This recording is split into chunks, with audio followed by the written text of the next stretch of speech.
The beginning, the mysterious highway murder.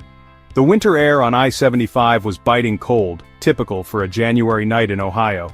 Truck driver Billy Anderson carefully exited his semi at a rest stop just off the interstate. It was late, well past midnight, and the parking lot was eerily quiet except for the hum of idling engines from a couple of parked rigs. As he stretched and looked around in the dimly lit area, something strange caught his eye. A pickup truck parked awkwardly near the edge of the lot, its driver's side door slightly ajar. "It's not like anyone's sleeping with the door open in this weather," Billy muttered to himself. Curious but cautious, he grabbed his flashlight from his glove compartment and walked toward the vehicle. As the beam of light landed on the cabin's interior, he froze. The driver's seat was stained dark, red, unmistakably blood. Slumped over the steering wheel was a man, motionless. His face was obscured, but his body was riddled with stab wounds, evident from the soaked, torn fabric of his jacket. The scene was grisly, the kind Billy had only seen in crime shows. "Oh my God!" His voice trembled as he fumbled for his phone, dialing 911. The words came out in broken fragments. There's a body! In a truck! I'm at the rest stop! God, there's so much blood!" When officers from the Ohio State Police arrived, they immediately secured the area. Billy, still shaken, remained nearby to recount how he stumbled upon the chilling discovery. The victim was officially pronounced dead at the scene, but what rattled the officers most wasn't just the sheer violence, it was the methodical precision of the crime. "This wasn't your average carjacking," observed Detective Laura Evans, examining the body under the harsh flashlight glare. "Whoever did this was deliberate. It takes someone pretty cold-blooded to deliver this many fatal wounds. And if they wiped down the scene thoroughly like this, yeah, they knew what they were doing." The victim, later identified as Jonathan "Johnny" Miller, was a long-haul trucker who'd been returning from a week-long delivery route. His wallet and cell phone were missing, and his semi-trailer, once attached to the pickup, was now gone. The cut marks around his seatbelt suggested he hadn't gone down without a struggle. "This guy had tools for the job," said Officer Hernandez, pointing to the fine tears in Miller's clothing. "Something like a combat knife. Sharp, steady, deliberate strikes. They went straight for the vital points." What puzzled the investigators even more was the lack of immediate clues. Despite the bloodbath inside the truck, there were no usable fingerprints, no footprints in the muddy ground despite recent snow, and no tire tracks leading out of the rest stop. "It's like they were a ghost," Detective Evans said, shaking her head. "Do ghosts steal 18-wheelers? Further investigations revealed no surveillance footage. Nearby cameras had conveniently malfunctioned at just the right time. This absence of evidence sent shockwaves through the Seattle Interstate Trucking Association. If a trucker like Miller, an experienced driver who stuck to safe routes and routine schedules, could be targeted, then who would be next? Trucking companies issued warnings, urging drivers to use well-lit stops and avoid traveling alone during late hours. The media quickly latched onto the crime, dubbing it the I-75 rest stop nightmare. Headlines sensationalized the story, but behind the scenes, law enforcement was scrambling. Without leads, the case began to grow cold. But the one detail investigators couldn't shake was the feeling that this wasn't just theft gone wrong. The ferocity of the attack, the calculated removal of evidence, it all pointed to something much darker. Detective Evans studied the photos of the truck's interior for the umpteenth time, her gut practically screaming, "This isn't over!" And she was right. The surge of similar cases. In the months following the discovery of Jonathan "Johnny" Miller's brutal murder, the once overlooked interstates of Ohio became a powder keg of fear and apprehension. At first, Miller's death was viewed as an isolated tragedy, a horrifying yet singular event. But law enforcement, trucking companies, and late-night road travelers were soon forced to reconcile with a troubling reality. This was far from over. By mid-2017, a pattern began to emerge. A series of eerily similar crimes unfolded within a 200-mile radius of Cincinnati. Long-haul truckers, taxi drivers, and even late-shift security guards were being targeted. Each victim worked alone during the dead of night, and each crime scene carried an uncanny resemblance to Miller's. Drivers were usually found within or near their vehicles, which showed no signs of forced entry. In most cases, the victims were violently killed, stab wounds to arteries, knife strikes to the chest, or in some instances, single gunshot wounds to the head, executed with precision. Wallets, phones, and valuables were uniformly missing, but there was something colder, more calculated about the crimes than a simple robbery. The killers didn't just want money or goods, they wanted complete erasure of the victims' identities and any ties to their lives. Cincinnati police detective Laura Evans found herself at the center of the storm as the bodies began stacking up. "It's almost surgical," Evans said during a press conference, gripping the podium as reporters demanded answers. "These aren't crimes of passion. This is someone skilled, someone who plans." At one scene, the body of a middle-aged cab driver named Samuel "Sammy" Torres was found in his car outside a suburban parking lot. Much like Miller's case, Torres's body had been stabbed multiple times. What chilled investigators most wasn't the gruesome violence but the near-total lack of evidence. The ground beneath the car was pristine. No stray footprints, no dropped weapons, no evidence of a struggle beyond the blood-soaked cab interior. "No one's that careful by accident," Officer Hernandez muttered, reviewing crime scene photos in frustration. "They're either military-trained or just plain psychotic." Meanwhile, fear spread like wildfire. Truckers who once saw the interstate rest stops as safe havens began refusing to haul through Cincinnati without pairing up with another vehicle. Dispatch calls from cab companies started to include warnings to avoid desolate or dimly lit areas.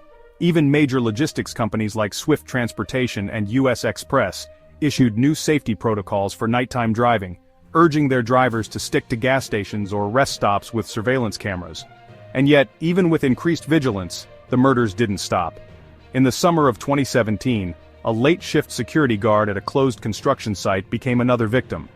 His weapon, a Glock 19 pistol, was stolen off his body, along with his wallet and badge.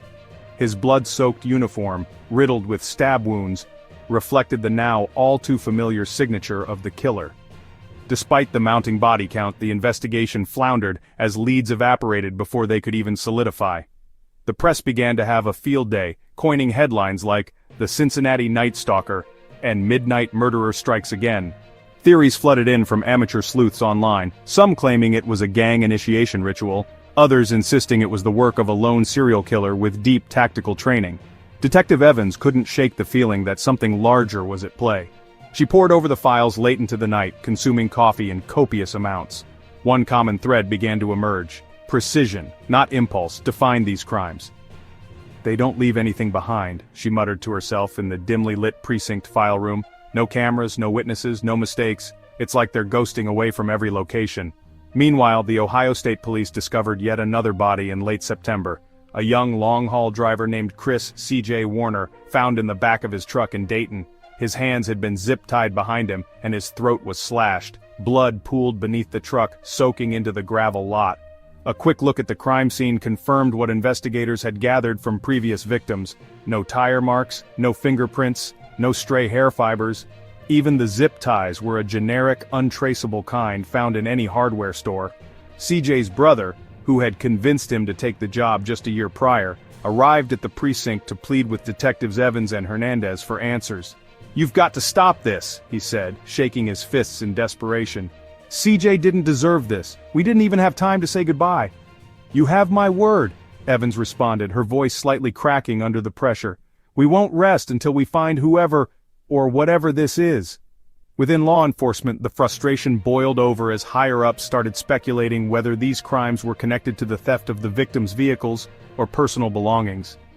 Interstate trafficking of stolen vehicles had spiked in recent years, but why would thieves escalate to murder in such a brutal hands-on way? Were they making a statement? Or was this about something bigger, something darker than ordinary theft? The cases continued to roll in through late 2017 despite efforts by police to anticipate the killer's next move. Some noted that no recent victims had managed to call 911 or even struggle with the attacker. It became glaringly clear.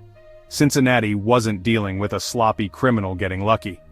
This was someone, or some group, who had learned to eliminate variables, dispatch victims swiftly, and leave no survivors. "It's not about speed or panic with them," Evans declared in a precinct-wide meeting that December. "It's almost like it's choreographed." Every piece of intel gathered pointed to an orchestrated plan, a killer or group of killers with the precision and focus of military operatives. Police began wondering if they were looking for someone with a past in special forces or law enforcement, someone who knew exactly how to clean up after themselves and move through the suburbs and highways of Ohio like a ghost. By the end of the year, state officials demanded a federal task force for an escalating problem they could barely contain, let alone solve. All the while, truck drivers across the Midwest faced a terrifying question every time they stopped to rest.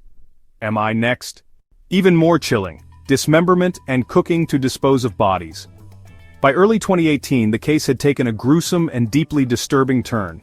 What began as a series of calculated murders and thefts soon revealed horrors no one could have anticipated. It started with a grisly discovery in a drainage ditch just outside Dayton in February. A hiker stumbled across what appeared to be skeletal remains, nothing more than a few bone fragments, some charred and some cleanly sawed. A cursory analysis by forensic experts confirmed the worst. These were the scattered remains of one of the missing victims, but the condition of the bones hinted at something more sinister, a chilling act of post-mortem mutilation. Detective Laura Evans, who had already spent months trying to piece together the motivations of the killers, was visibly shaken when the results came in from the coroner's office. They didn't just want to kill him and dump his body somewhere, she said, pacing back and forth in the precinct's briefing room. They went out of their way to destroy any trace of who he was. The cuts, they're precise, clean. Whoever did this knew their way around a blade. The coroner's report further detailed that several of the bones showed signs of exposure to intense heat. Some parts seemed boiled, while others appeared burned in a fire. This discovery opened a new, horrifying dimension to the case. They're not just hiding evidence, Officer Hernandez said grimly while reading the file. It's like they're sending a message, or they just don't want anyone to ever connect the dots. Over the next few weeks, the investigation intensified. Detectives uncovered similar cases over the past year in Ohio and neighboring states, cases where dismembered remains were found discarded near rivers, construction sites, or abandoned lots. The modus operandi was consistent: stab the victim to death, strip them of identifiable belongings, and then, in many cases, dismember the body to make identification nearly impossible. But the boiling discovery escalated everything. It wasn't until an informant provided a tip to law enforcement that the full extent of the killer's depravity became clear. A low-level associate who claimed to have worked with the group came forward with details that made even the most hardened officers sit back in shocked silence. "They don't bury him like you'd think," the informant said, nervously rubbing the back of his neck during an interrogation. "Steele, Michael Steele. He's the one that made it all happen. He told the others that leaving a body lying around was sloppy work. He'd say, 'We can't let him find anything. No teeth, no skin, a person's gotta vanish.' That's when it started." "What started?" Evans asked, leaning forward, her knuckles white as she gripped the edge of the interrogation table. "They started cooking them," the man muttered, barely audible at first. "Cut 'em up, dump the pieces, and yeah, they'd boil some of it. The heat breaks everything down, makes it easier to get rid of. Then they'd feed the pieces to the dogs." Evans froze and the room went completely silent except for the faint hum of the fluorescent lights above. Hernandez looked up from the corner of the room, his jaw clenched so tightly it looked like he was about to snap his pen in half. "Dogs?" Evans repeated, her voice low and tight. "Yeah," the man said, his eyes darting nervously from side to side. "Steele kept a few big ones at one of the places they used to dump stuff. He said it was efficient. A lot of them didn't like it, but who was gonna argue? You cross that guy, and you end up in one of those pots yourself."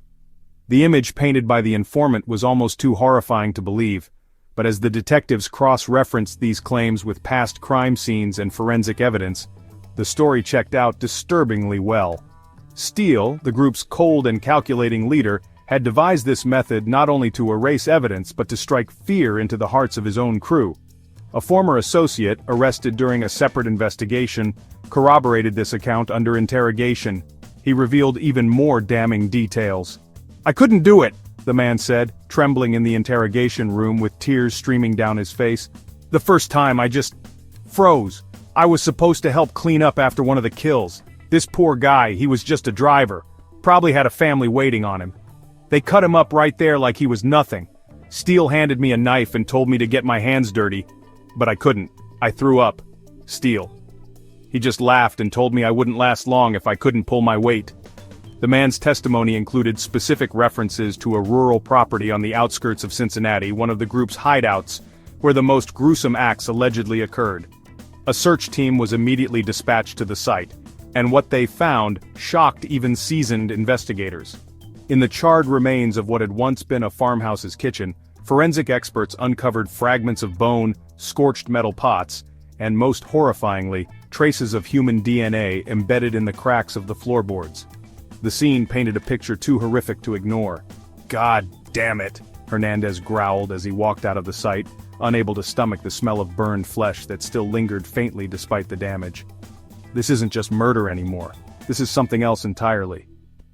The media had a field day when the details leaked. Front-page headlines screamed of "Cannibal cult plagues the Midwest" and "The boiling killers of Cincinnati," though there was no evidence to suggest the group had eaten their victims. Still, the stories painted a picture of such unthinkable horror that even hardened truckers refused to drive certain routes at night. By March 2018, it became clear that law enforcement had two priorities: bring Michael Steele and his associates to justice, and prevent further loss of life. The FBI joined the case, lending expertise and manpower to track the group across state lines. As the body count rose, so did the public's demand for answers. But for Evans and her team, the case was no longer about answers. It was about stopping killers who had proven themselves capable of anything. "They don't see their victims as people anymore," Evans said during a late-night strategy meeting. "They're just problems to be erased. And that makes them more dangerous than any criminal I've ever faced." The search for Steele was no longer just a homicide investigation. It was a manhunt against monsters who had made even the Midwest's quiet highways feel like war zones.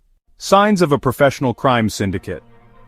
By the spring of 2018, a chilling revelation began to form in the minds of Ohio law enforcement officials. This wasn't the work of a lone killer or an unorganized gang. Every bit of evidence, or more often the lack of it, hinted at a highly trained, disciplined group of individuals operating with surgical efficiency. It wasn't just about the murders, it was about the layers of strategy behind every move they made. Detective Laura Evans huddled over the growing pile of case files in her cluttered office, her coffee long gone cold. The patterns were impossible to ignore. Each victim was targeted decisively. No sloppy scenes, no rushed decisions. These were precision hits, and the logistics spoke volumes. "They're too good at this," Evans said in frustration one late evening, staring at a dry erase board filled with crime scene photos and timeline details. "Whoever they are, they've trained for this. No way a couple of petty criminals can pull this off." Officer Hernandez tossed another report onto the desk, his face grim. "Another stolen semi. That makes 4 in the past 6 months. He paused, his voice lowering. "And here's the kicker. No VINs flagged so far. They're either scrapping these trucks down to parts, or someone in the system is dirtier than swamp water." On paper, the murders may have looked like violent robberies gone wrong, but detectives quickly learned there was far more at play. Every victim was a part of a bigger chessboard. Truckers carrying high-dollar freight, private security officers with access to valuable properties, and cab drivers working late in high-risk zones, all were being plucked from strategic locations. It wasn't random. The killers knew the routes, the routines, and the weak links in security. One piece of critical intel surfaced during the questioning of a truck driver who narrowly escaped an attempted hijacking.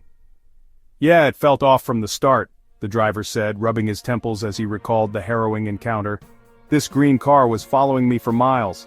I tried pulling off to a station lot by exit 32, and just as I started to slow, they boxed me in. It was too perfect. Like they rehearsed it or something." The driver's account was one of several that hinted at coordinated ambush attempts. Surveillance footage, when available, revealed similar tactics. A seamless push and pull of vehicles to corner their marks, always in areas with little to no pedestrian or camera oversight. The realization sent a shiver through the ranks of law enforcement. These were professionals, not amateurs. Military and tactical expertise. Around the same time, forensic analysis of the crime scenes began shedding light on what Evans had suspected all along. This had the fingerprints of military-level discipline and precision. "When you look at the way those stab wounds were placed," explained Dr. Caroline Mathis, the leading forensic pathologist on the case, "they weren't random. The knife entered at precise angles to rupture major arteries or puncture lungs. It's a quick, efficient kill, one taught to soldiers or special agents, not to someone off the street." Evans sighed, leaning back in her chair across from Mathis. "So, you're telling me we're dealing with someone who's either ex-military or has trained extensively in hand-to-hand combat?" "That would be my guess," Mathis replied. "And the way they clean up, wiping surfaces down, the absence of footprints even where the ground is soft, someone trained them, or they're goddamn perfectionists." The FBI, now heavily involved in the investigation, began scouring databases for any common threads between ex-military personnel and violent crimes in the region. While some promising profiles emerged, None seemed to align perfectly with the level of organization on display. Sophisticated planning and execution. It wasn't just their skills in killing that shocked investigators, it was their organization. This wasn't a spontaneous group of outlaws opportunistically striking when the moment felt right. This was a syndicate. For every victim, the killers seemed to know the victim's schedule, their vulnerabilities, and even the blind spots in their routines. Semi-trucks were hijacked on unmonitored stretches of highway. Cab drivers went missing only after answering dispatch calls from isolated locations. Construction site security guards were killed deep within gated properties where surveillance could be bypassed. "What you're looking at here," one FBI analyst said during a joint task force meeting, "is logistics. They scout targets, they plant decoys, and they strike when they know their window's clear. Someone's running this show from the top, and whoever they are, they've got as much brains as they do guts."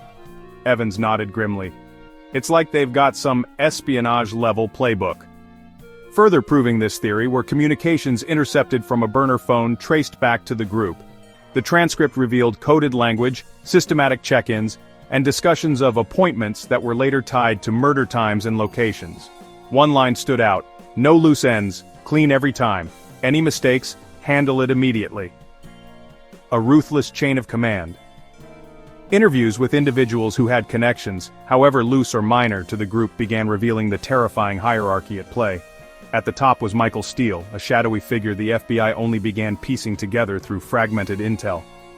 "He's ex-military, that much we're sure of," said Special Agent Marshall during a briefing. "Served overseas. Dishonorable discharge for reasons we haven't cracked yet. He's sharp, cold, and commands respect through fear." A second tier of operatives carried out Steele's orders.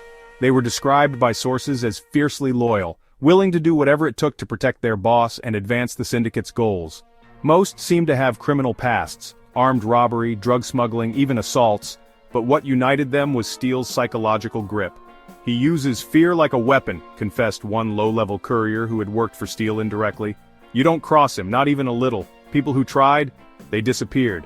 Everyone knew if you stepped out of line you'd end up part of his disposal plan." Purpose beyond profit. What baffled investigators most was not just the brutality or the sophistication, but the motive. While stealing trucks, goods, and equipment seemed the obvious goal, the group's actions increasingly suggested a deeper mission. "It's not always just about the money," Evans murmured during a late-night strategy session. "Why go to such insane lengths to cover your tracks? Why take it so personally? They're not treating these victims like obstacles, they're annihilating them." Some theorized that Steele and his group might be tied to underground trafficking rings, or that the hijacked goods were part of a larger network of stolen vehicles funneled across state lines. Others suggested something more insidious, a thrill-kill cult disguised as a business operation. As the team debated theories, one thing was certain: whoever they were, the group showed no signs of slowing down. Every move they made was precise, every decision deliberate, and for Evans and her team, the clock was ticking. "How do you stop a monster?" Hernandez said with quiet dread. "When it's not just one person but a whole damn machine?" The breakthrough, the phone that sent a signal.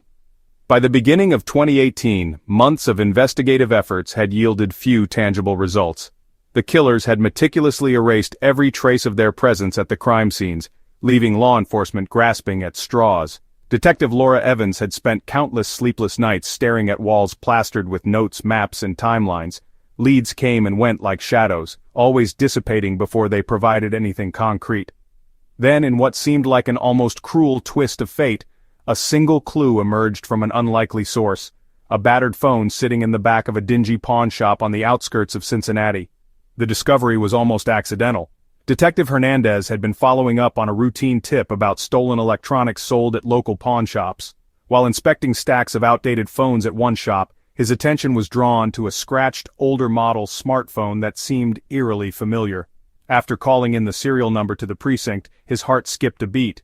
The phone belonged to one of the group's early victims, Samuel "Sammy" Torres, the cab driver found murdered months earlier in his blood-soaked car. "It's amazing no one wiped it," Hernandez muttered, holding the phone with gloved hands as he carefully placed it into an evidence bag.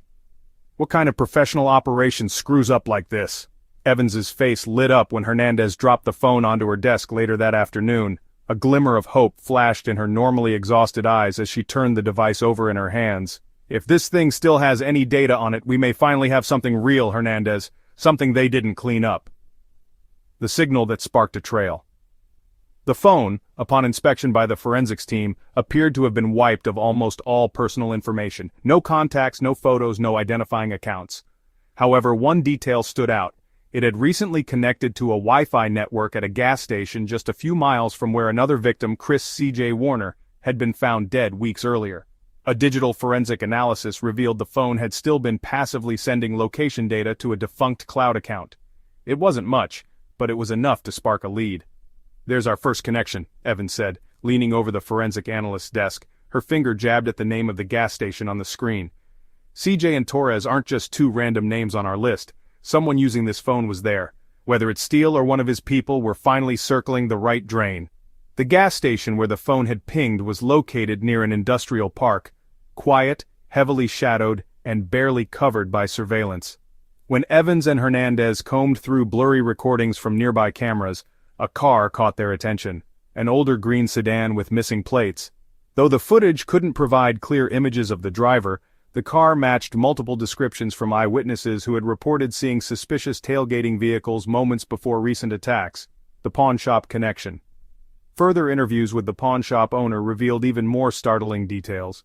When detectives pressed him for information about who had sold the phone, he described a scruffy man in his mid-30s who seemed nervous and fidgety. He didn't look like he belonged on the street. Not homeless, just paranoid, the shopkeeper explained.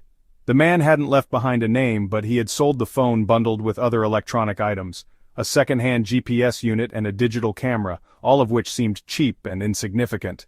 But upon closer inspection, the GPS became another critical clue. Forensic analysts retrieved fragments of previously deleted route data burned into the device's memory.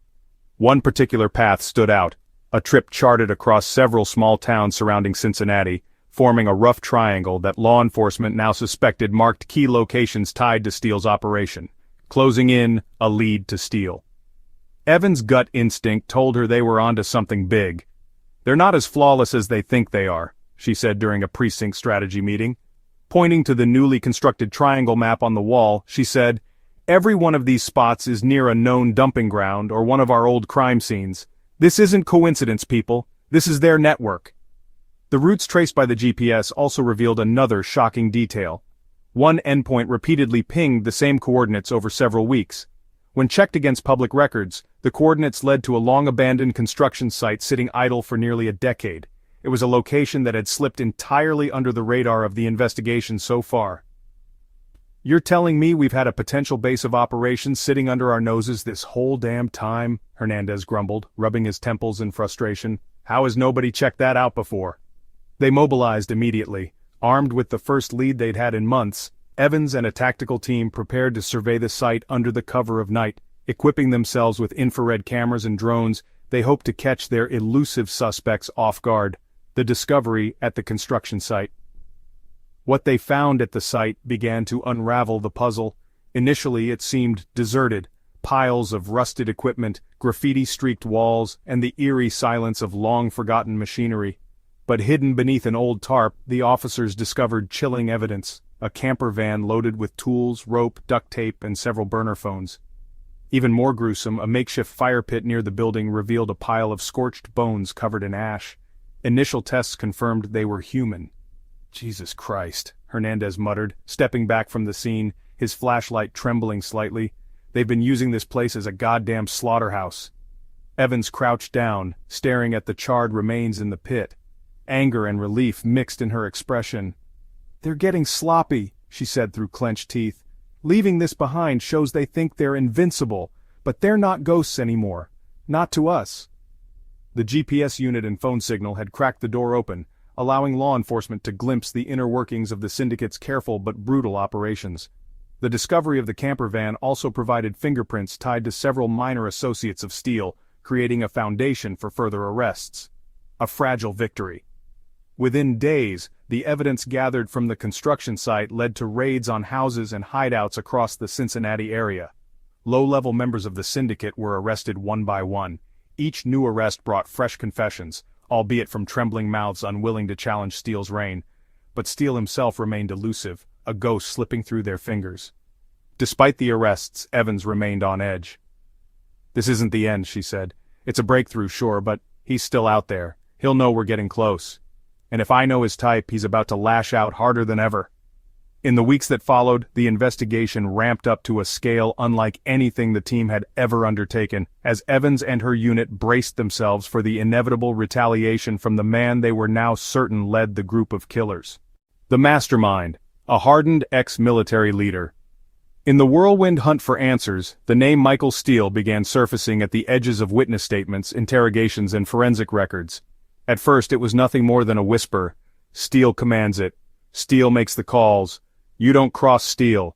But as the pieces of the puzzle came together, it became glaringly clear that this man wasn't just another criminal in the fold. He was the mastermind, the architect of chaos, and the core reason why the group transformed from a band of thieves into a lethal, precise, and almost unstoppable syndicate. A ghost from the battlefield.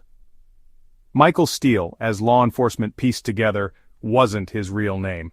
The alias hid a murky history as a decorated but controversial former soldier. Official records told a patchy story. Steele was a combat veteran, discharged dishonorably from the U.S. Army in the mid-2000s. His service had been marked by commendable displays of leadership in high-pressure scenarios overseas, earning him a reputation for ruthlessly efficient tactics.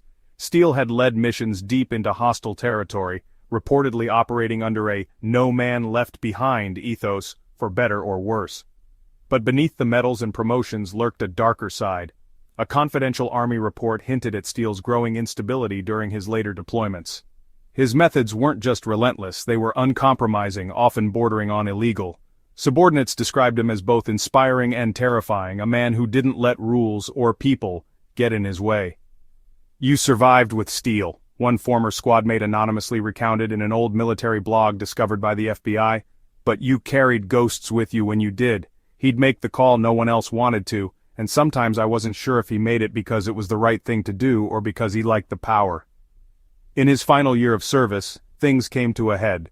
Steele was accused of brutalizing both prisoners and his own men during a high-stress operation gone wrong. Though the details of that event had been heavily redacted, one thing was clear.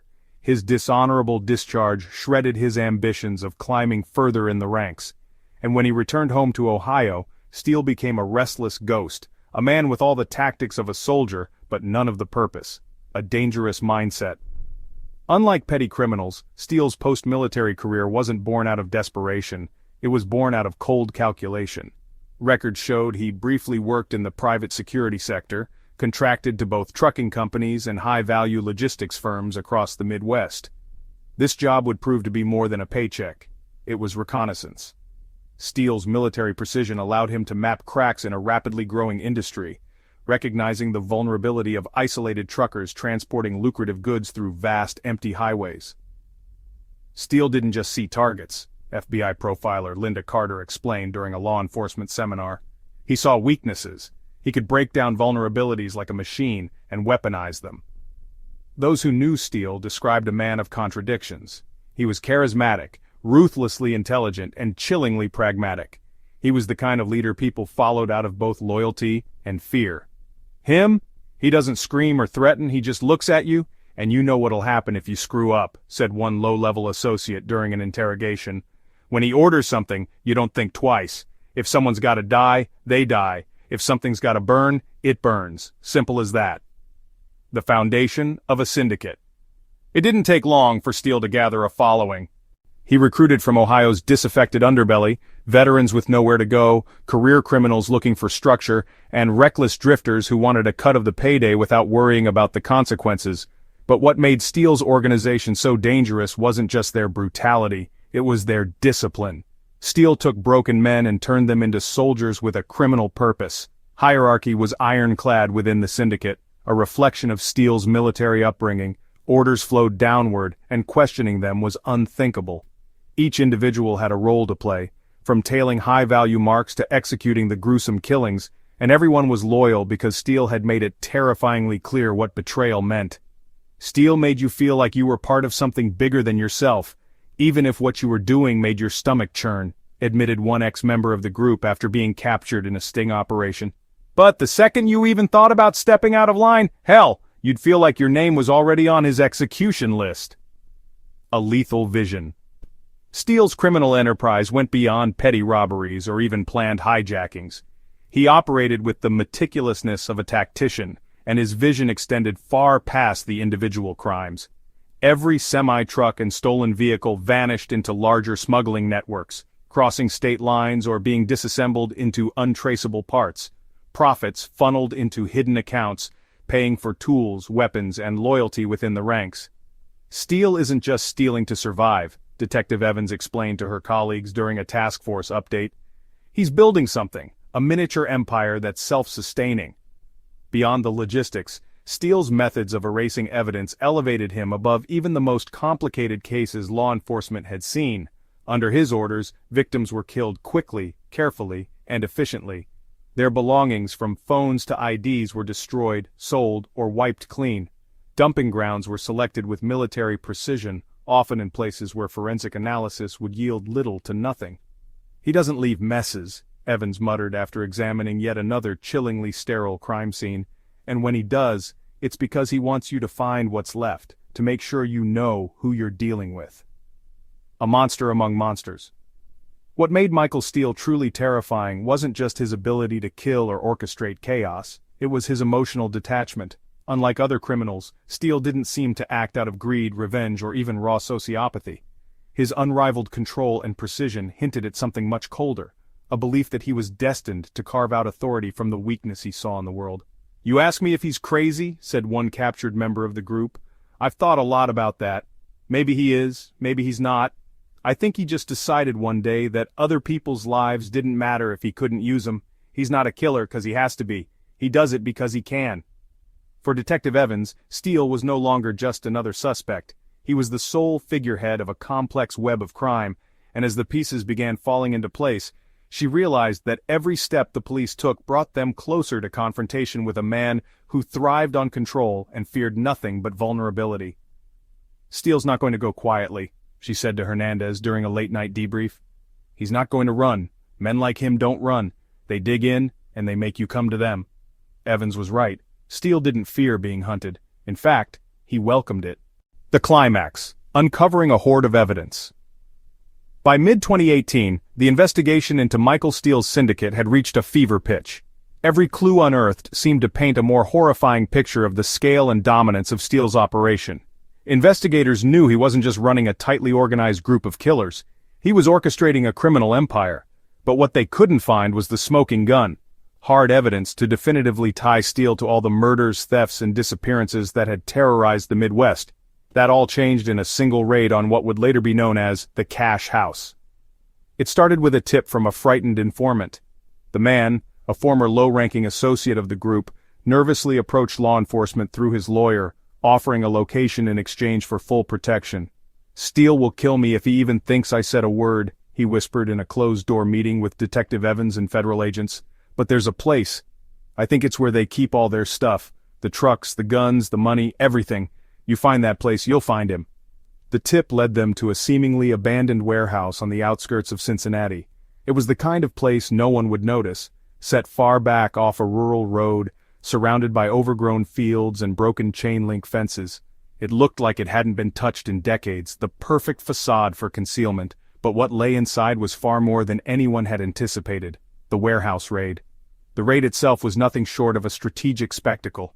Dozens of tactical units, FBI agents, and local police descended on the warehouse under the cover of night.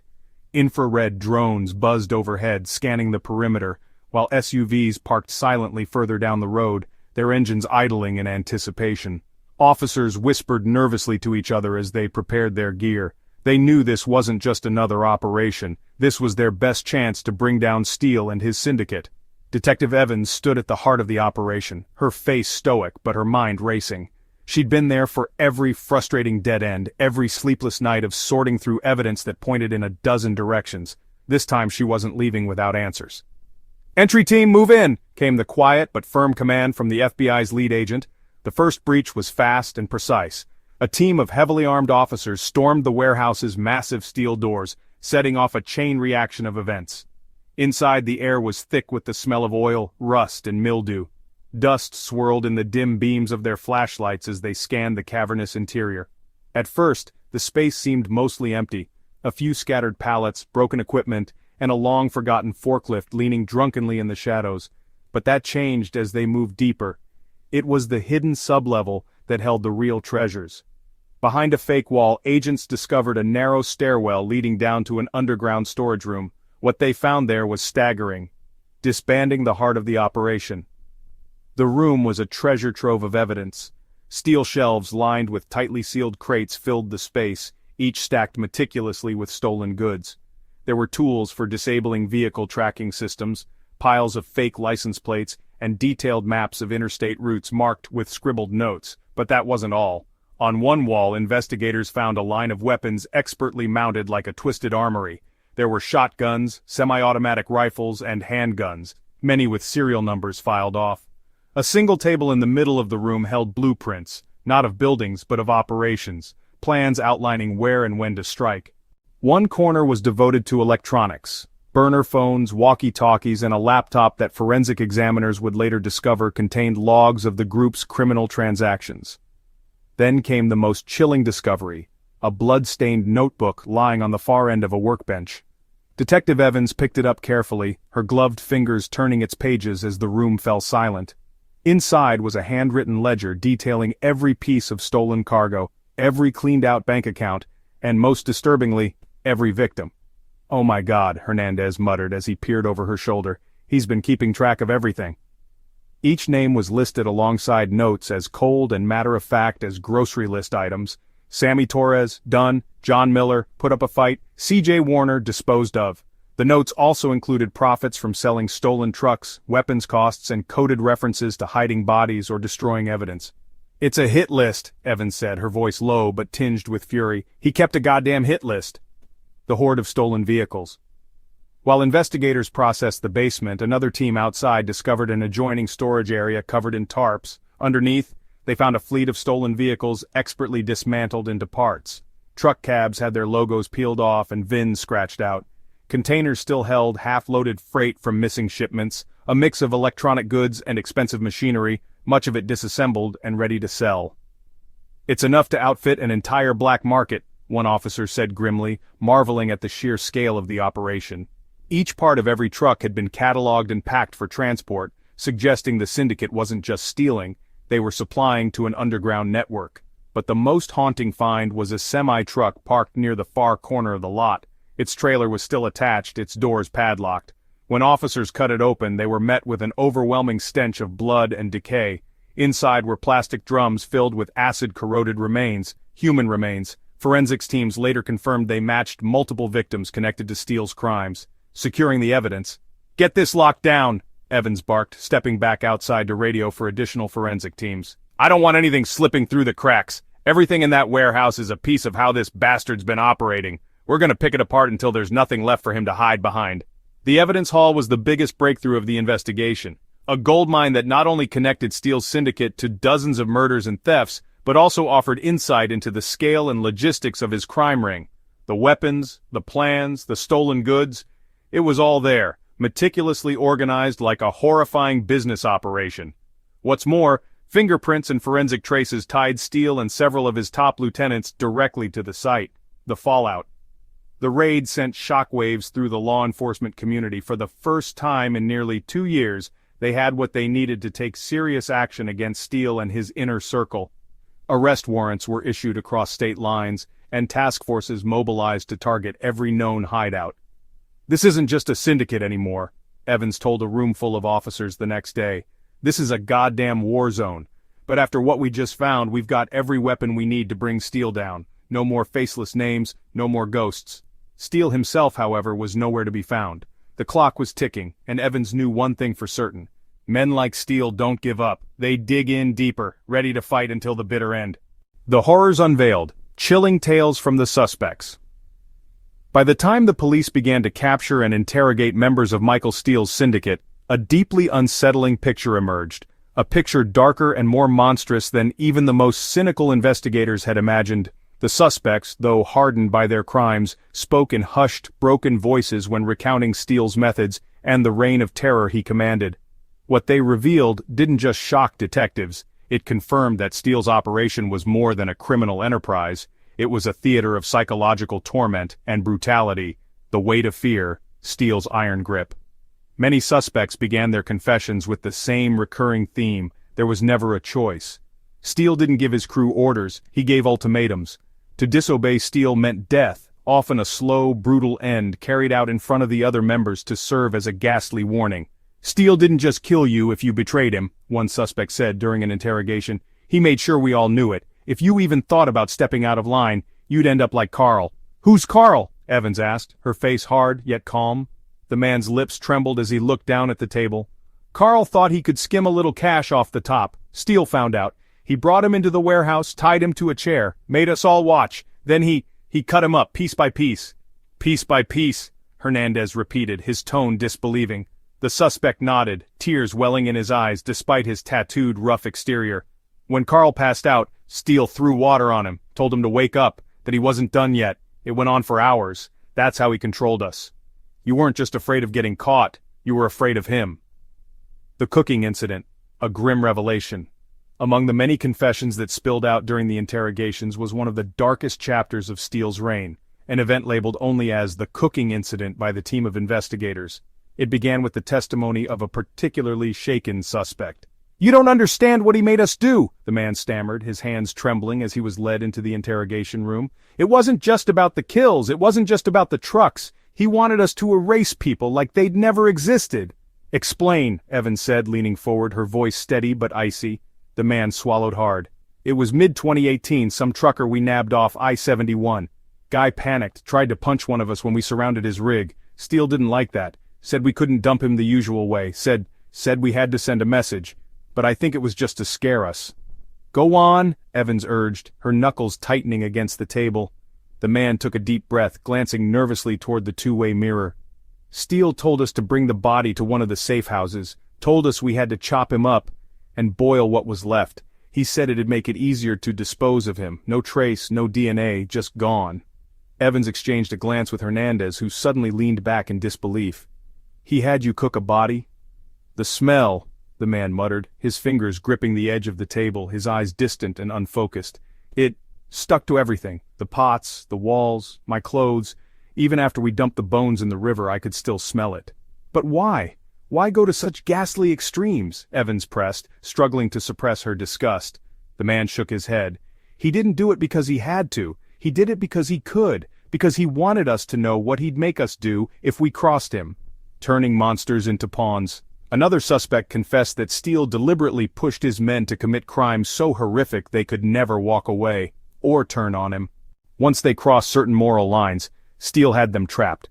They couldn't go to the police because they were already so deeply complicit in the violence.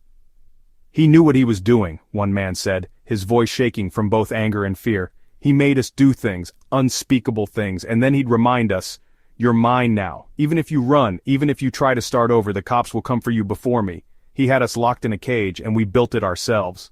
Some suspects even described moments of rebellion, attempts by lower-ranking members to flee or secretly notify authorities. But each time, Steele intercepted their plans. "You think you can outsmart a guy like Steele?" one of the lieutenants sneered during interrogation. "The man thinks 10 moves ahead. He lets you think you're getting away, and then he reels you back in. Usually with a bullet to the friend you confided in." The dogs? Perhaps one of the most chilling details to emerge from the interrogations involved Steele's infamous dogs. Multiple suspects testified about the role these animals played in his operation, not as mere pets, but as tools of terror and disposal. One suspect, a jittery young man barely in his 20s, broke down entirely when asked about them. "He had these big dogs, Rottweilers or German Shepherds, I don't know," the man stammered. "He didn't just keep them in a kennel or something. He let them loose on us once, just to prove a point." "What kind of point?" Evans pressed, furrowing her brow. The suspect buried his face in his hands, his voice muffled. I saw him feed him pieces of a person." Evans froze. "Pieces? Are you saying Steele used the dogs to—" She trailed off, her voice unwilling to finish the sentence. The man didn't look up. "Yeah, some guy who tried to run. Steele said, 'Why waste perfectly good cleanup tools?' He thought it was funny." Hernandez slammed his hands on the table and stormed out of the room. Evans remained, her voice soft but dripping with disdain. How did you let it get this far? Why didn't anyone stop him?" The man raised his tear-streaked face, his eyes hollow. "You don't stop someone like Steele. You just hope he doesn't notice when you're falling apart." The stories take their toll. As the stories poured in, even the toughest officers found themselves shaken. The tales of psychological manipulation, ritualized killings, and horrific acts of disposal painted a picture of Steele as not just a criminal mastermind, but something far darker, a man who had turned his syndicate into a twisted form of military discipline where fear ruled above all else. Evans herself grew quieter after each testimony, her face pale beneath the burden of what she'd heard. In her notebook she scrawled one word over and over: control. "He doesn't kill because he has to," she said to Hernandez in a late-night debrief. "He kills because it keeps him in control. Every disgusting act, every sadistic order, it's all about dominance. He's not running a business, he's running a war." A glimmer of resolve. Despite the horrors revealed by the suspects, their confessions also provided critical leads. Forensic teams followed up on locations mentioned in the testimonies: old hideouts, dumping grounds, and the infamous boiling site. Bit by bit, investigators began uncovering proof of Steele's atrocities, tying him directly to the crimes. But even as Evans and her team cataloged the evidence, one horrifying truth remained. Steele was still out there, watching from the shadows, and if the suspect's stories were anything to go by, he wasn't just waiting, he was plotting his next move. "Every time you think he's done the worst thing imaginable," Evans muttered to herself, "he finds a way to go lower." The standoff, a tense showdown. By early 2019, after years of hunting Michael Steele and his syndicate, law enforcement was at a breaking point. Arrests of low-level operatives had piled up, and investigators had mapped Steele's criminal empire in unprecedented detail. Yet Steele himself, the mastermind of the operation, remained a ghost, always just one step ahead. As the pressure mounted, a chilling pattern emerged. Steele wasn't hiding, he was escalating. His actions over the following months proved that he wasn't running from law enforcement, he was daring them to catch him. The breaking point came on a frigid January night when Steele's crew executed their boldest, deadliest move yet: the ambush and murder of 2 highway patrol officers. The officers had been responding to a routine stolen vehicle report along a desolate stretch of highway. As their squad car approached the stolen semi-truck, Steele and 2 of his men opened fire with military precision. The quick exchange left both officers dead before they could even radio for backup, their patrol car riddled with bullets. The attack marked a dark new chapter in the case, one that turned the pursuit of Steele into a nationwide manhunt. The turning point. Within hours, law enforcement flooded the area near the ambush site, pouring resources into tracking the killers. Roads were blockaded, search teams swept nearby woods, and helicopters circled above. Steele, however, had once again disappeared, as if dissolving into thin air. At the crime scene, Detective Laura Evans stood in stunned silence, staring at the bullet-riddled cruiser. It was a visceral reminder of what they were up against, a man who viewed law enforcement not as an obstacle, but as prey. "This wasn't just a hit," she muttered to Hernandez, who stood beside her with a grim expression. "This was message warfare. Steele's telling us, 'Come and get me.'" "And we will," Hernandez replied, his voice tight with anger. "No more cat and mouse." The break in the case. As investigators processed the fatal ambush, a glimmer of hope emerged from a surprising source. One of Steele's men, wounded during the ambush, had been spotted limping away from the scene by a local resident. The tip led officers to a safe house less than 30 miles away from the ambush site. It wasn't just another hideout, it was Steele's nerve center, one of his last remaining strongholds. Authorities immediately planned a multi-agency operation to storm the location. They couldn't afford to wait. Steele had proven time and again that he wouldn't hesitate to strike back. Federal agents, SWAT teams, and local law enforcement collaborated to organize a coordinated raid. Drones and thermal imaging confirmed movement inside the compound, but the maze-like structure of the property made it clear: Steele wasn't going to make this easy. "We're not walking into another ambush," Evans announced during the briefing. Her voice was firm as she addressed the task force. "This isn't just another takedown. Steele knows we're coming, and he'll make us earn it. This man doesn't surrender. He digs in, and he fights like hell. But tonight, we're going to finish this." The standoff begins. The operation began just after midnight. Officers surrounded the property, cutting off any potential escape routes. Under the cover of darkness, SWAT units moved into position, their steps deliberate, their nerves coiled with tension. As they breached the outer perimeter, the silence of the frigid night was shattered by a deafening hail of gunfire. From windows and barricades, Steele's men launched a coordinated defense, laying down suppressing fire with tactical precision. Inside the compound, Steele was in full command. Surveillance cameras linked to a makeshift control room gave him eyes on every angle of the property. His voice barked orders over crackling radios, directing his men to cover key choke points. "This is a goddamn fortress," Hernandez snarled, ducking behind an armored vehicle as a hail of bullets ricocheted off the metal. "He's been preparing for this." "No one gets out of here," Evans replied, her voice low but fierce. "We lock it down and we choke him out." Over the next 2 hours, the gunfight raged on. Flashbangs and tear gas rounds cut through the air as SWAT teams advanced inch by inch, clearing room after room with painstaking care. Steele's men, trained and loyal to the end, fought with a determination that spoke to the fear Steele had instilled in them. But as officers began dismantling the compound's defenses, it became clear Steele wasn't just stalling, he was waiting, Steele's last stand. As officers pushed into the main structure, the gunfire slowed, and a tense silence fell over the compound. It was then that Steele made his move. From a recessed panic room deep within the building, he emerged wearing a tactical vest and armed with a military-grade rifle. Unlike his men, who seemed desperate or panicked in their final moments, Steele radiated a chilling calm. This wasn't a man cornered, this was a predator in his element. SWAT units immediately called for backup, and Evans, who had been coordinating the external perimeter, rushed into the building just as Steele unleashed his assault. He moved like a ghost through the shadows, turning every hallway into a battlefield. Officers called out his position, but Steele seemed to vanish and reappear unpredictably, using the compound's labyrinthine layout to his advantage. "He's using the walls," one officer shouted over the comms. "There's hidden doors. He's circling back." Evans crouched behind cover, gripping her service pistol tightly. The adrenaline pulsed in her ears as she tried to anticipate Steele's next move. She knew this was what he had been waiting for, a chaotic final showdown, one where he could control the tempo, manipulate their fear, and perhaps slip away once again. But not this time, the final face-off. The confrontation came in one of the compound's central halls, a wide-open space now littered with debris and smoke. Evans, flanked by 2 SWAT officers, spotted Steele as he reloaded behind an overturned desk. For a moment their eyes met, hers burning with resolve, his cold and calculating. "It's over, Steele!" Evans shouted, stepping forward with her weapon raised. "You're done running!" Steele smirked, his rifle casually slung against his chest. "You don't get it, do you?" he replied, his voice calm despite the chaos around him. "I don't run, and I sure as hell don't surrender."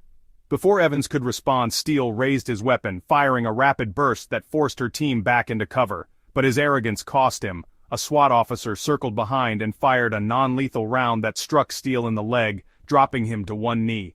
Even as he bled, Steele didn't falter. He raised his weapon one last time, but Evans was faster. With a precise shot, she struck his shoulder, knocking the gun from his grip. Steele fell back, clutching his wound, but the smirk never left his face. As officers swarmed in to restrain him, he looked up at Evans with an unsettling calm. "You think this ends with me?" he said through gritted teeth. "You can't kill an idea." Evans stared down at him, her weapon still drawn. "No, but I can bury it." The aftermath. The raid ended with Steele in custody and the remaining members of his crew either dead or apprehended. It was a victory years in the making, but it was bittersweet. The lives lost, the horrors uncovered, and the lingering trauma left scars on everyone involved. For Evans, it wasn't just the end of a case, it was the close of a chapter that had consumed her career. As Steele was loaded into an armored vehicle bound for maximum security detention, Evans allowed herself a moment of quiet triumph. The man who had terrorized the Midwest, who had built an empire of fear and violence, was finally behind bars. "This time," she said softly, watching the convoy disappear into the distance, "there's no escape." The conclusion, a harsh sentence. The arrest of Michael Steele marked the end of a reign of terror that had haunted the Midwest for years. However, the journey to justice was far from over. What unfolded in the courtroom over the following months was less a trial and more a grim exposé of atrocities that pushed the boundaries of human cruelty. Steele's trial became a national sensation, not just for the crimes themselves, but for the cold, unrepentant figure at its center. Steele wasn't just a criminal being prosecuted, he was a symbol of fear. And for his victims' families, the trial was a chance to finally see the man who had orchestrated so much destruction brought to justice. The trial begins. The trial of Michael Steele officially commenced in August 2019. Held in a Cincinnati federal courthouse under heavy security, It was one of the most high-profile and tightly guarded proceedings in Midwest history. Armed officers patrolled the perimeter while news vans crowded the streets outside, their satellite dishes hungrily seeking updates to broadcast to an anxious public. Steele entered the courtroom on the first day wearing a tailored suit, his hands cuffed in front of him. Despite the circumstances, he exuded an unsettling calm that sent a shiver through those present. This wasn't a man broken by his capture, it was a man who still seemed to believe he was in control. Detective Laura Evans and her team sat near the prosecution's side, their faces betraying a mixture of determination and exhaustion. For Evans, this wasn't just a case, it was the fight of her life. "We've seen monsters before," she said in a brief interview with the press before the trial, "but Steele isn't just a monster, he's something worse, he's proud of it." The evidence unfolds. The prosecution's case was a meticulous presentation of horrors, each more chilling than the last. The evidence uncovered from the cache house, the notebooks, the weapons, the mutilated remains, formed the cornerstone of the prosecution's arguments. Expert witnesses were called to the stand to recount the forensic analysis of Steele's operations, while former members of his syndicate, most of whom had taken plea deals, testified about his calculated brutality. "The things Steele made us do," one former lieutenant stammered as he fought back tears on the witness stand. "I'll never go a day without seeing their faces. The people we took, the lives we destroyed. He didn't see them as people, just problems to be solved." Victims' families packed the gallery every day and listened with grim patience as the prosecution detailed Steele's sprawling empire of crime. Mothers and fathers, siblings and children sat clutching each other's hands as they heard about the crude efficiency with which Steele had killed and disposed of their loved ones. Evans was called to the stand early in the trial.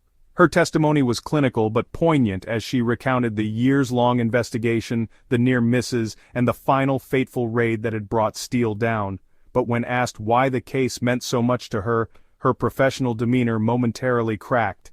"It wasn't just a case," she said, her voice wavering. "It was about stopping someone who thought he was above the law, above humanity itself. Steele didn't just kill people, he erased them. He made their families live in fear, wondering if they'd ever find closure. We couldn't let him win." Steele's defense arrogance on display. True to form, Michael Steele treated the trial as a stage where he intended to keep his carefully curated image of cold discipline intact. Steele's defense team argued that the prosecution lacked evidence directly tying him to every murder, and that several witnesses had cut plea deals, casting doubt on their credibility. However, their attempts to shift blame or sow uncertainty were weak in the face of the mountain of evidence. Steele himself chose to testify, a decision that shocked legal analysts. His time on the stand was chilling in its theatricality. He neither admitted guilt nor proclaimed innocence, but instead leaned into his role as a calculating tactician. "You call it a crime, but I call it strategy," Steele told the packed court, his voice controlled and devoid of remorse. "Everything I did was about maintaining order. The weak fall, the strong rise. That's how it's always been."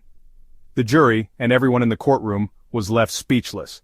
Steele's testimony revealed no repentance, only his belief that his actions were justified by his warped philosophy. A harsh sentence delivered. After months of grueling testimony, the jury deliberated for just 6 hours. On a crisp October morning in 2019, the verdict was delivered.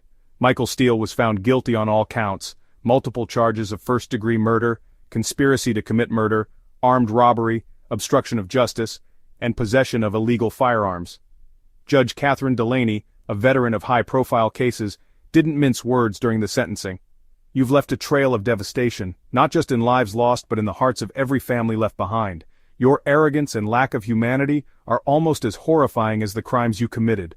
She paused before delivering the final blow. "Michael Steele, you are hereby sentenced to death by lethal injection." In addition to Steele's death sentence, several of his inner circle members received life sentences without the possibility of parole. Those who had cooperated with law enforcement faced decades-long prison terms, but none escaped justice. As he was led from the courtroom, Steele's smirk returned briefly, and he turned to glance at Evans, who stood watching from the gallery. "I told you," he said quietly, enough that only she could hear. "You can't kill an idea." Evans held his gaze, her lips forming a tight line. "You're not an idea, Steele. You're a footnote. The aftermath, a community rebuilding." The sentencing of Michael Steele brought a sense of relief to the Midwest, but the scars left by his reign remained. For truckers, late-night workers, and the countless others who had lived under the shadow of his crimes, returning to normal was a daunting task. The trucking industry in particular implemented sweeping reforms, increased surveillance at rest stops, stricter vetting processes for drivers, and enhanced interstate coordination aimed to prevent any similar reigns of terror in the future. Law enforcement agencies honored the fallen officers who had lost their lives in pursuit of justice, organizing annual memorials to ensure their sacrifices weren't forgotten. Evans, meanwhile, moved on from the case, though its impact stayed with her. "It's not something you leave behind," she said in an interview years later, "but you learn to move forward, knowing you did what had to be done." Justice served. The case of Michael Steele wasn't just a legal battle, it was a fight for the soul of justice itself. Steele had built an empire on fear and control, and it had taken years of perseverance, sacrifice, and unrelenting pursuit to tear it down. But in the end, justice did prevail. Steele may have once been a ghost prowling the highways, but now he sat where all ghosts eventually go. A forgotten corner, stripped of power, awaiting his fate. For the victims' families, the knowledge that Steele would never again walk free was a small but meaningful comfort. They could finally close a chapter steeped in pain and unimaginable loss. One father, standing outside the courthouse after sentencing, summed it up best. "You can call him a monster, a mastermind, whatever you want. But me, I just call him gone." The fallout for the community. The arrest and conviction of Michael Steele closed a gruesome chapter in Midwest history, but the ripple effects of his reign of terror continued to haunt the region long after the courtroom doors closed.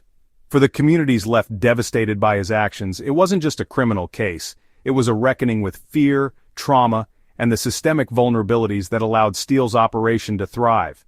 The scars he left behind were both physical and psychological, touching truckers, law enforcement, families, and entire industries. The psychological aftermath. For nearly 2 years, Michael Steele and his syndicate had turned the Midwest's highways into hunting grounds. His crime shattered the sense of safety on roads that were once viewed as open and free. Truckers, the lifeblood of America's supply chain, were some of the most deeply affected. Many, especially those who had driven through Ohio and neighboring states during Steele's spree, found themselves grappling with fear, anxiety, and even post-traumatic stress disorder, PTSD. Ron Myers, a long-haul trucker who regularly traversed Steele's hunting grounds, described the chilling paranoia that gripped the trucking community. "Every time I pulled into a rest stop after dark, I'd have my hand on the door handle, ready to bolt if something didn't feel right. It was like Steele was everywhere, even when you knew he wasn't. He got in your head." Night shift workers in other industries, from security guards to cab drivers, also bore the brunt of this lasting fear. For them, Steele's presence served as a grim reminder of the vulnerabilities inherent in working alone, isolated, and often in dimly lit, unprotected areas. Many came forward during investigations and media interviews, describing how they had changed their routines, parking only in well-lit areas, carrying weapons for self-defense, or relying on friends and family to check in during shifts. "It wasn't just fear of being robbed or attacked," said a former cab driver from Dayton, Ohio. "It was the fear that you'd just disappear, and no one would ever find you. That was Steele's power. He made you terrified of being forgotten." The toll on families. The families of Steele's victims bore the heaviest burden of all. Those who had lost loved ones to his calculated brutality grappled not only with their grief, but with the disturbing details of the crimes. Many had to live through the trial, hearing about the inhumanity with which Steele had treated their sons, daughters, husbands, or wives. Knowing their loved ones had been reduced to little more than entries in Steele's cold, methodical ledger made moving forward an even more grueling task. Martha Warner, the mother of Chris C.J. Warner, one of Steele's victims, spoke to reporters after sentencing. "There isn't a day that goes by that I don't see my boy's face. He always wanted to make something of himself, but Steele took that away, not just from him but from me, from our family. That kind of evil doesn't just hurt one person, it breaks entire families." Support groups for victims' families formed organically, providing a space for grief and collective healing. In both Ohio and neighboring states, families came together to share their pain and work toward advocacy for safer roads and stronger protections for transport and late-shift workers. Shifts in the trucking industry. Perhaps no sector felt the fallout of Steele's crimes more acutely than the trucking industry. Steele's calculated targeting of lone truckers traveling along desolate interstates exposed glaring weaknesses in the safety infrastructure of America's transportation system. The industry, while critical to the national economy, had long failed to address the vulnerabilities of its workers. After Steele's syndicate was dismantled, trucking companies scrambled to implement reforms to protect their drivers and rebuild trust. One significant overhaul involved rest stop security. Trucking organizations partnered with local law enforcement to set up surveillance cameras and increase security patrols at high-risk locations. Companies began distributing guidelines for safe parking practices and even incentivizing nighttime travel in groups rather than alone. The fear Steele instilled into the community had sparked a shift. It wasn't just about efficiency anymore, it was about survival. "I've been hauling freight for nearly 20 years and you get used to things being risky," said William Walker, a trucker based in Columbus. But what Steele did made it clear there's a difference between taking risks and being outright vulnerable. For a while it felt like every rest stop was a trap. Things like cameras and better lighting, those should have been done a long time ago, but they're finally making it happen now. Additionally, advancements in technology soon transformed the industry. Fleet management systems began equipping cabs with panic buttons, GPS trackers and mobile apps designed to alert nearby drivers or emergency services in case of danger. These tech enhancements, combined with increased coordination between trucking companies and state police, created an interconnected web of support aiming to prevent future incidents of this scope. Rebuilding trust in law enforcement. For law enforcement, the Steele case left a complicated legacy. On one hand, the capture and conviction of such a formidable criminal showcased the power of persistence and coordination among agencies at local, state, and federal levels. On the other hand, the case revealed significant cracks in the system, vulnerabilities that Steele had exploited with terrifying ease. Sheriff's departments, highway patrol units, and precincts across the Midwest redoubled their efforts to develop patrol strategies for isolated areas. Resources were reallocated to boost law enforcement visibility along interstates, especially in regions lacking sufficient personnel. At the same time, the case sparked debates about the psychological toll the profession could take on officers who had worked the case for years. Detective Laura Evans, one of the lead investigators, became something of a public figure after the trial, though she herself admitted that Steele's crimes would haunt her for the rest of her life. "I've seen things on this case that I wouldn't wish on anyone, not even the man we put on death row. If there's a lesson here, it's that we can never be complacent. Monsters like Steele thrive in the gaps where we're not looking." A ripple effect across America. Michael Steele's crimes rippled far beyond the Midwest. Across the country, his case became a catalyst for improving workplace protections and fostering discussions on the psychological toll of high-risk industries. National worker advocacy groups inspired by the tragedy pushed for sweeping changes in federal legislation surrounding transportation safety, including mandatory security measures at truck stops, rest areas, and isolated workplaces operating during late hours. In some ways, Steele's actions inadvertently united the community he sought to terrorize. Truckers formed informal support networks and watch programs to protect one another. Small businesses near rest stops began offering safer spaces and well-lit parking areas. Civic organizations raised funds to help grieving families and to rebuild trust where Steele had left fear, the ghost of Steele. Despite the reforms and the resilience shown by the community, Steele's legacy remained a shadow that hung over the Midwest. Every trucker pulling into a poorly lit stop, every late-shift worker glancing over their shoulder on a slow night, they all carried a piece of that fear, a reminder of how dangerously close things had come to unraveling. "He was just one man," one truck driver said in an interview years later, "but he made you feel like he was everywhere. Steele might be gone, but the feeling he left behind, that's not something you forget." Moving forward. While the fear Steele created lingered, so too did the resilience of those who survived him. The trucking industry, the families of victims, law enforcement, and entire communities had come together to ensure that something like this could never happen again. The region, though scarred by his actions, emerged stronger and more tightly knit, united by a shared determination to protect its own. For the Midwest, Michael Steele would always be a cautionary tale, but he would never again hold the community in his grip. Lessons left behind the case of Michael Steele will not fade quietly into the annals of American crime history. His name and the horrors he orchestrated left behind scars that the Midwest, and the nation, will carry for generations. But they also left behind something else. Valuable lessons.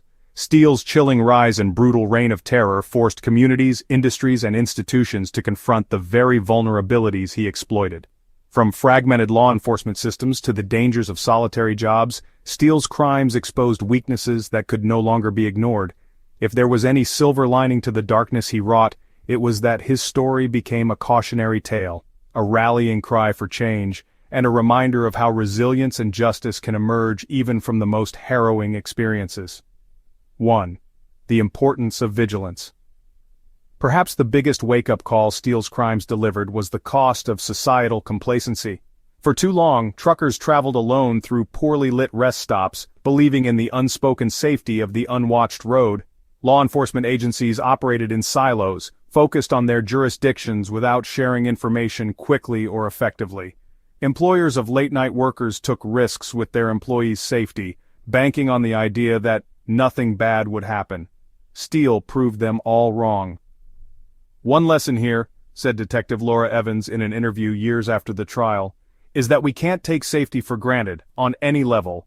There were people who saw signs, little things here and there, but dismissed them because they didn't add up to something big. But by the time they did add up, it was too late. We can't afford that kind of blind spot anymore. This lesson manifested across industries in the wake of Steele's capture. Trucking companies began to reevaluate how to build safety nets for their drivers, putting resources into technological solutions and partnerships with local law enforcement. Rest stops installed surveillance systems, floodlights, and emergency call boxes, making dark parking lots a little less threatening. These investments sent a message: vigilance wasn't optional, it was essential. For law enforcement, Steele's syndicate underscored the need for coordination, recording and sharing data, centralizing task forces, and investing in interstate cooperation became non-negotiables. The case served as a chilling example of what happens when criminals can slip through jurisdictional cracks, moving freely and operating unchecked. 2. The value of community. For many, Steele's crimes struck at more than just their safety, they tore at the fabric of community trust. Truckers especially had long viewed their profession as a fraternity of sorts, but Steele disrupted that trust with his calculated violence, sowing seeds of fear and paranoia. Who could you rely on if someone like him was pretending to be one of your own? How could you trust anyone working the same lonely shift or resting at the same truck stop? But post-Steele, that sense of community began to rebuild from the ground up. Informal networks of truckers started springing up, with drivers watching out for one another and sharing safety alerts via apps, CB radios, and forums. Individual drivers began forming convoy groups for nighttime hauling, traveling together where they once drove alone. The ripple effect wasn't limited to the trucking community.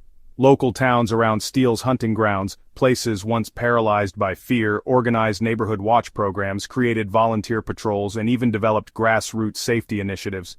For them, Steele's crimes had turned fear into action. Communities that had long stood divided by economic or social barriers found themselves uniting under a shared mantra: never again.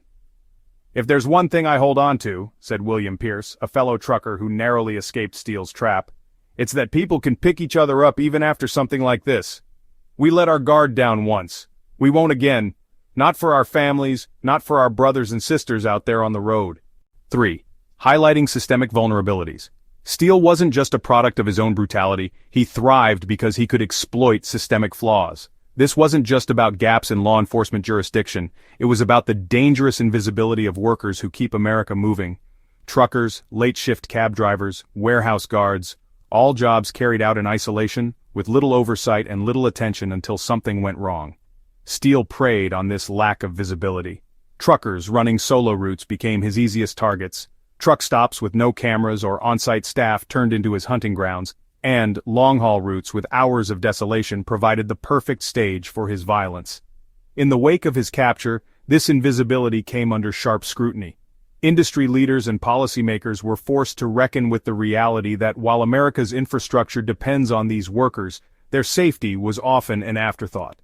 It wasn't a coincidence that predators like Steele were able to thrive undetected. It was because the workers he preyed on were so often forgotten. Legislation was soon introduced at the state and federal levels, promoting stronger worker protections and requiring better safety measures in these vulnerable environments. Truck stops now prioritize security alongside efficiency. Late-shift jobs began instituting buddy systems and protocols for check-ins. The very industries that Steele had exploited were now being forced to confront their culpability. 4. The psychological toll of evil. One of the most harrowing lessons Steele left behind was the psychological toll of evil, not just on his victims and their families, but on the people chasing him, the officers, detectives, forensic analysts, and prosecutors who unraveled Steele's network, saw and heard things they would never forget. Detective Laura Evans, the figurehead of the investigative team, became an outspoken advocate for mental health support within law enforcement following Steele's conviction. "No one gets into this line of work thinking they'll be chasing monsters like him," Evans said. "But the reality is, sometimes you do, and when you do, it changes you. I'll carry pieces of Steele's crimes for the rest of my life, the sights we found, the stories we heard, but that's why it's important for agencies to give their people the tools to cope." Therapy and trauma counseling for law enforcement weren't considered a top priority before cases like Steele's, but that perception began to shift.